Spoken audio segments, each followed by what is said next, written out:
Isang 21-year-old student sa Pampanga, kumikita ng 5 to 6 digits a month sa pagtatanim ng gulay sa likod bahay, at paano ang isang Pinoy OFW family sa Middle East ay hindi na bumibili ng gulay sa nakalipas na 5 taon, marahil ay nagtataka ka. At sure akong yan din ang dahilan kung bakit kailangan mong tapusin ang video na to. Para matutunan mo ang isang skill na pandemic-proof at maaaring makapagbigay sa pamilya mo ng isang legit na business idea. So, let's dive deeper. Ano pang hinihintay natin?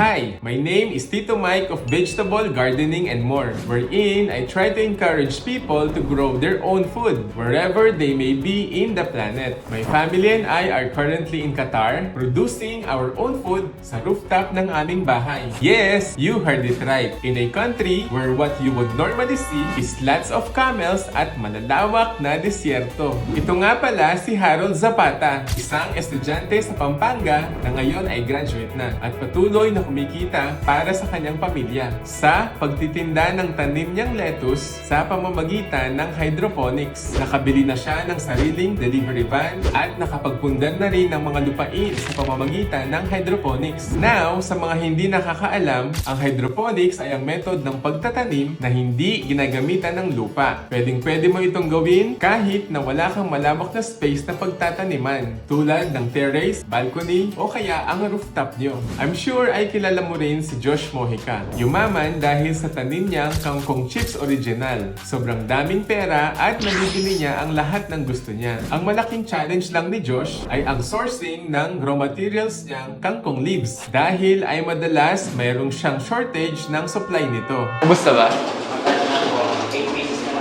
Sige. Truth is, kaya pang ma-10x ni Josh Mojica ang business niya kung matututunan niya ang hydroponics, wherein siya na rin ang magpoproduce ng sarili niyang kangkong leaves.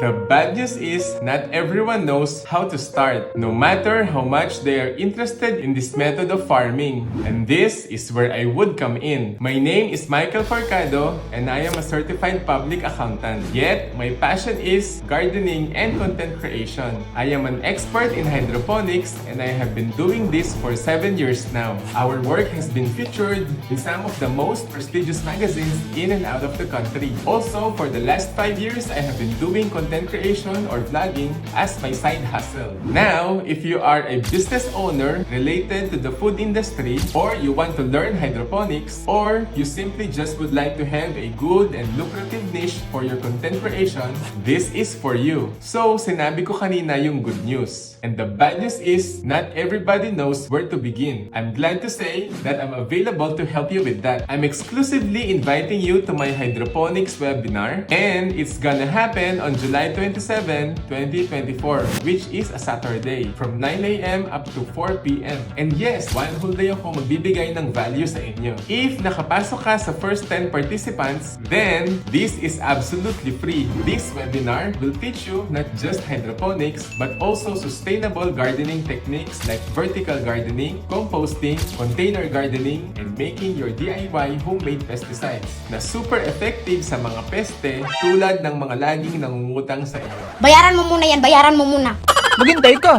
Pinautang-utang mo ako, di ka makapag-intay. Joke lang. But wait, there's more. Matututunan mo rin ang mga simple techniques sa pag-vlog while documenting the progress of your work. Yes, you can be the next big gardening vlogger. Kaya ko na meron ng almost 1 million combined followers on Facebook and on YouTube. And yes, alam mo ba na meron ding income sa pag-vlog? Another good news is that I can guide you in your vlogging and content creation journey doon sa second part ng ating webinar in the afternoon. So, what are you waiting for? Register now on the link below. See ya!